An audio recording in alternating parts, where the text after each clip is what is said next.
Sister. என்னது? Sister. ஓஹோ, sister பேர் என்ன? முத்து பேச்சு. உங்க பேரு? முத்துக்கருப்பேன்.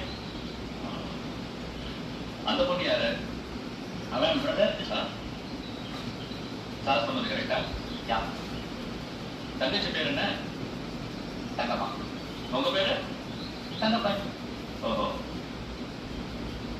சார் என்ன சைலண்டா இருக்கீங்க? ஒண்ணுமே பேச மாட்டேங்கிறீங்க? இந்த பொண்ணு உனக்கு என்ன வேணும்?